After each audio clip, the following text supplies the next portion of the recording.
ফরিদ ভাই সম্পর্কে বিভিন্ন সময় তারা কুরুচিপূর্ণ বক্তব্য রাখলেন। তাদের আজকে ঘুম ভাঙে ফরিদ ভাই ড্রাইভারের সাথে কথা বলার মধ্য দিয়ে। তাদের আমরা রুখে দাঁড়িয়েছি, আপনাদের দিন শেষ। এখন পেরিখালী ইউনিয়ন বিএনপি কর্তৃক আয়োজিত ঈদ পুনর্মিলনী সভার সম্মানিত সভাপতি, উপস্থিত রামপাল উপজেলা বিএনপি অঙ্গ সহযোগী সংগঠনের সকল পর্যায়ের নেতৃবৃন্দ এবং আমার সামনে উপবিষ্ট বিভিন্ন এলাকা থেকে আগত সকল শ্রেণীর সহযোদ্ধা ভাইরা, বিশেষ করে সহযোদ্ধা ভাইরা, সাংবাদিক ভাইরা সহ যারা শুনছেন, সকলকে জানাই রামপাল উপজেলা বিএনপির পক্ষ থেকে, আমার ব্যক্তিগত পক্ষ থেকে এবং আমার প্রিয় নেতা লায়ন ডক্টর শেখ ফজলুল ইসলাম ভাইয়ের পক্ষ থেকে সংগ্রামী শুভেচ্ছা অভিনন্দন। প্রিয় উপস্থিতি, আমার পূর্বে আমার সহযোদ্ধা ভাইয়েরা, অনেক নির্যাতিত নেতৃবৃন্দ তারা বক্তব্য রেখেছেন। আমাদের এই রামপাল উপজেলার পূর্বেকার বেশ কয়েক বছর, প্রায় দেড় যুগের রাজনীতির বিভিন্ন ইতিহাস তারা তুলে ধরেছেন, বিভিন্ন প্রেক্ষাপট তারা তুলে ধরেছেন, তারা তাদের উপলব্ধি ব্যক্ত করেছেন।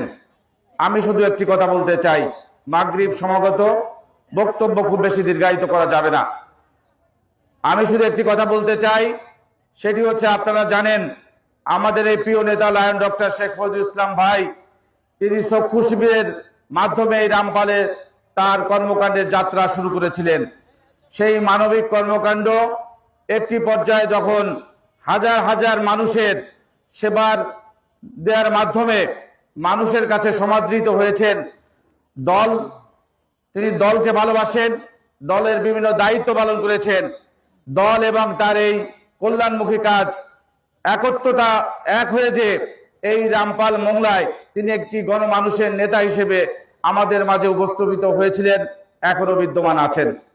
তার এই ভালোটাকে একটা শ্রেণীর দুর্বৃত্তরা যারা তখনই অনুধাবন করেছেন, তার মতো একটি ভালো মানুষ এখানে যদি নেতৃত্ব প্রতিষ্ঠা হয়, এখানে যদি নেতৃত্ব দেয়, তাহলে তারা যে সকল সময়ে সকল দলের সাথে তাল মিলিয়ে নিজেরা ভালো থাকে, সুযোগ সুবিধার মধ্যে থাকে, সেইটা তারা বঞ্চিত হবে। এই উপলব্ধি থেকে তারা শুরু থেকেই আমাদের এই প্রিয় নেতার বিরোধিতা করা শুরু করেছিল। প্রিয় নেতা যখন একটি রাজনৈতিক পোস্টার বা তার ছবি সম্বলিত কোনো একটি পোস্টার আমাদের এই রামপালে কোনো জায়গায় লাগিয়েছেন তার পক্ষ থেকে, তখন সেগুলো একটি শ্রেণীর লোক তারা নিজেরা নিজেদের টাকা খরচ করে লোক দিয়ে সেগুলো তারা তুলে দিয়েছেন বা ছিঁড়ে ফেলেছেন। যারা এই ফরিদ ভাইয়ের পোস্টার লাগিয়েছে তাদের প্রতি নির্যাতন করেছেন, যার ঘরে লাগানো হয়েছে তাকে নির্যাতন করেছেন। এমন বিএনপি নেতৃবৃন্দ আমাদের এই রামপালে আছেন। কিন্তু কি দেখলাম, নির্বাচনের আগে যখন এখানে নির্বাচনী হাওয়া বইছে, সাধারণ নেতা কর্মীরা প্রিয় নেতার প্রতি আস্থাশীল হয়ে তারা যখন এখানে লায়ন ডক্টর শেখ ফজলুল ইসলাম ভাইকে এমপি প্রার্থী হিসেবে এখানে জোর দাবি তুলেছে, এখান থেকে কেন্দ্র পর্যন্ত তার সুখ্যাতি, তার কল্যাণমূলক কাজের যে কেন্দ্র পর্যন্ত পৌঁছে গিয়েছে, তখন তারা যে কোনো ভাবে তাকে এই জায়গা থেকে সরানোর জন্য তারা বিভিন্নভাবে আমাদের অন্য নেতৃবৃন্দদেরকে যারা এখানে আসতে চাননি, এই এলাকাকে অনুর্বর জায়গা হিসেবে ঘোষণা দিয়েছিলেন, সেই সব নেতৃবৃন্দকে তারা এখানে নিয়ে আসলেন এবং ফরিদ ভাইয়ের বিরোধিতা করা শুরু করলেন। ফরিদ ভাই সম্পর্কে বিভিন্ন সময় তারা কুরুচিপূর্ণ বক্তব্য রাখলেন। নির্বাচনের কেবল আগেও আপনারা দেখেছেন স্টেজে দাঁড়িয়ে অনেক নেতা বলেছে ফরিদ ভাই সম্পর্কে যে নকলে চটক বেশি, স্থায়িত্ব কম, ফরিদ ভাইকে নকল আখ্যা দিয়েছিলেন। সেই নেতারা দেখলাম যে নির্বাচনের কেবল আগে এসে পদ পদবি বাজানোর জন্য, আর আমরাও নির্বাচনের স্বার্থে তাদেরকে শুধরে নেবার একটা সুযোগ দেওয়ার জন্য আমরাও কিন্তু তাদেরকে সামনে নিয়ে এসেছিলাম, তাদেরকে মূল্যায়ন করেছিলাম।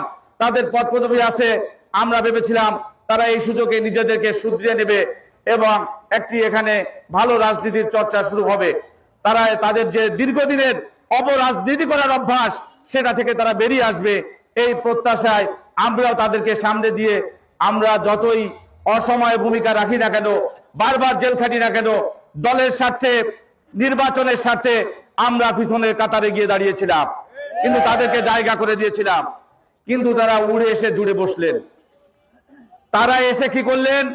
পুরো নির্বাচন থেকে তারা ভিন্ন খাতে প্রবাহিত করার জন্য দায়িত্বের নামে তারা এটাকে কারসাজিমূলক একটা আচরণের মাধ্যমে ফরিদ ভাইকে পরাজিত করার একটা চক্রান্ত তারা করলেন। কিন্তু আপনাদের ভালোবাসা আর আমাদের এই ত্যাগী নেতাদের ঐক্লান্তিক চেষ্টায় উনি সেটা পারেন নাই, ওনারা সেটা পারেন নাই। ফরিদ ভাইয়ের কল্যাণমূলক কাজ, মানুষের তার প্রতি যে ভালোবাসা, সেটির মাধ্যমে তিনি নির্বাচনে নির্বাচিত হয়েছেন। যখন তারা ফরিদ ভাইকে হারাতে পারেন নাই, নির্বাচনের পরে এসে আবার নতুন চক্রান্তে তারা জড়ালেন। তারা এবার সুযোগ নেয়ার জন্য যারা ফরিদ ভাইকে নিয়ে সমালোচনা করতেন, একটি পোস্টার লাগাতে দিতেন না, তারা তাদের আজকে ঘুম ভাঙে ফরিদ ভাই ড্রাইভারের সাথে কথা বলার মধ্য দিয়ে। তাদের আজকে ঘুম ভাঙে ফরিদ ভাইয়ের এলাকার সাধারণ একটি মানুষের সাথে কথা বলার মধ্য দিয়ে কিভাবে ফরিদ ভাইকে তারা আকৃষ্ট করতে পারে, ফরিদ ভাইয়ের আশেপাশে জায়গা করে নিয়ে তাদের যে অপকর্ম তার বাস্তবায়ন ঘটাতে পারে। এই নিমিত্তে তারা প্রতিনিয়ত ফরিদ ভাইয়ের আশেপাশে দখল করে নিয়েছে বা দখল করে নেওয়ার চেষ্টা করছে। আপনারা দেখেছেন এখানে দুজন আমাদের সহযোদ্ধাদের কথা বলা হয়েছে, তারা বঙ্গুত্ব বরণ করেছে। কারা তাদেরকে বঙ্গু করেছে? এটা তো 5 তারিখের পরে তারা বঙ্গু হয়েছে। এখানে আওয়ামী লীগ বঙ্গুত্ব করে নাই, আমলুক এদেরকে বঙ্গু বানায় নাই। তারা তাদের প্রভাব বিস্তারের জন্য, তাদের আধিপত্য বিস্তারের জন্য নিজের দলের সহযোদ্ধাদের আক্রান্ত করে তাদেরকে বঙ্গু করে দিয়েছে। তারা মনে করেছে এভাবে পার পাবে। আমি আজকের এই সভা থেকে বলতে চাই, আজকে দেখেন এখানে সাধারণ শ্রেণীর নেতা কর্মীরা, নিবেদিত নেতা কর্মীরা, এখানে আমি একজন মানুষ, আমার কিন্তু পদ পদবি নেই। গত নির্বাচনে আপনারা অবৈধ টাকার মাধ্যমে নির্বাচনে আপনারা ভোট কিনে নির্বাচিত হয়েছেন। কাগজে কলমে হয়তো আপনারা এখানকার নেতৃত্ব পেয়েছেন, কিন্তু নেতৃত্ব দেবেন কাদের? এই তৃণমূলের এই সাধারণ মানুষের। আমরা যদি আপনাদেরকে না মানি, আমরা যদি আপনাদেরকে অবাঞ্ছিত ঘোষণা করি, আপনাদের নেতৃত্ব না মেনে চলি, আপনারা কাদের নেতৃত্ব দেবেন? আমরা আপনাদের এই নেতৃত্ব মানি না। আমরা আপনাদের এই নেতৃত্ব মানি না, যে নেতৃত্ব বিএনপির কল্যাণ করে না।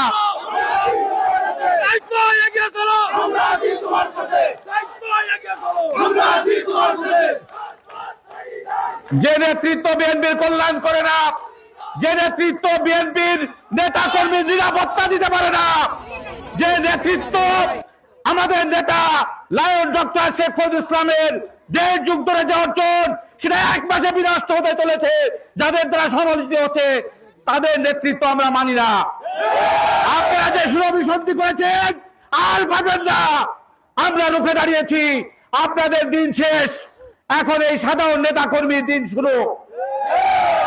আপনারা এই ইউনিয়নের এই মোতার ভাইকেও বিভিন্ন ভাবে প্রশাসনের মাধ্যমে হেনস্থা করেছেন। জবাব দেওয়ার সময় এসেছে, জবাব দেওয়ার সময় এসেছে। যার পোস্টার ছিলেন তার ছবি সম্বলিত নিজের একটি পোস্টার টানানোর জন্য আজকে ব্যস্ত হয়ে পড়েছেন। কিভাবে, কোন জায়গায়, কত উপরে আপনাদের নেতার পাশে একটা ছবি লাগাবেন, এই নিয়েই আপনারা ব্যস্ত আছেন। আমরা এখান থেকে ঘোষণা করে দিতে চাই, আপনাদেরকে যেন আমরা আর কোন প্রকারে লাজ লজ্জা থাকলে আপনাদের কৃতকর্মের কথা মনে করে আপনারা আমাদের এই চলার পথে কাটা হবেন না। নিবেদিত মানুষ কিন্তু আপনাদের ছাড় দেবে না। আপনারা যদি কোনোদিন শুধরাতে পারেন, তখন বিএনপির নেতৃত্ব বা বিএনপির মানুষের সাথে মিলেমিশে চলার চেষ্টা করবেন। আগে নিজেদেরকে শুধরাবার চেষ্টা করেন। আপনারা এখনো নানা রকমের অপকর্মের সাথে যুক্ত আছেন। ইতিমধ্যে দেখেন এই নির্বাচন হয়ে যাওয়ার পর যারা দায়িত্বে আছেন, বিভিন্ন সালিসির মাধ্যমে প্রথম সালিশ করলে অর্ধেক গেট চলে যায়, সেকেন্ড বার করলে পুরো গেট চলে যায় গেট মালিকের। আর এটা হবে না। আমাদের নেতা ইতিমধ্যে উপজেলা পরিষদে অভিযোগ বক্স বসিয়ে দিয়েছেন। আজকে থেকে এই সালিসি বাণিজ্য শেষ। নেতার নেতৃত্বে এখানে সুবিচার প্রতিষ্ঠা হবে। নেতার নেতৃত্বে এখানে প্রতিটি মানুষের কল্যাণ হবে। তার জন্য যারা বাধা সাজবেন, যে কোনো বাধাকে আমরা উফরে ফেলে দেবো ইনশাল্লাহ। কোনো প্রকার ছাড় দেওয়া হবে না। পাশাপাশি সর্বশেষ একটা কথা বলি, প্রকাশ্যে বলতে দ্বিধা নেই, আমার জন্ম আমার নানা বাড়িতে এবং আমার বেড়ে ওঠা বসবাস নানা বাড়িতে। আমার অনেক নেতৃবৃন্দ আছেন থানার, এইটাকে তারা খুব বেশি করে বলে বেড়ান যে আমি একটা ভাষা লোক, নেতৃত্ব দেব। আমার সাথে কেউ আসলে বলেন ভাষার সাথে যাও কেন? ভাষা আজকে একটি ঘোষণা দিতে চাই, অপেক্ষা করেন। জঞ্জনের মাঝে একটি সমাবেশের মাধ্যমে এই সব স্থায়ী নেতাদের বয়কট করা হবে ইনশাল্লাহ। এই ভাষায় জঞ্জনের মাঝে বক্তব্য দিয়ে বয়কট ঘোষণা করবে, সেদিন আর বেশি দূরে নেই, অল্প দিন অপেক্ষা করেন। পরিশেষে আপনাদের সকলকে স্বতঃস্ফূর্ত ভাবে আজকের এই সমাবেশে এসে সমাবেশকে সার্থক এবং ত্যাগীদের পক্ষে ঐক্যবদ্ধ হয়ে ন্যায়কে প্রতিষ্ঠার জন্য ঐক্যবদ্ধ হওয়ার জন্য আমাদের প্রিয় নেতা লায়ন ডক্টর শেখ ফজলুল ইসলাম ভাইকে এবং ভাইয়ের নেতৃত্বকে এখানে দৃঢ়ভাবে প্রতিষ্ঠিত করবার জন্য আপনাদের এই আগমনকে আমি আবারও ধন্যবাদ জানিয়ে আমি আমার বক্তব্য এখানে শেষ করছি। বাংলাদেশ জাতীয়তাবাদী দল জিন্দাবাদ, তারুণদের অহংকার তারেক রহমান জিন্দাবাদ, প্রিয় নেতা লায়ন ডক্টর শেখ ফজলুল ইসলাম জিন্দাবাদ। ধন্যবাদ সবাইকে।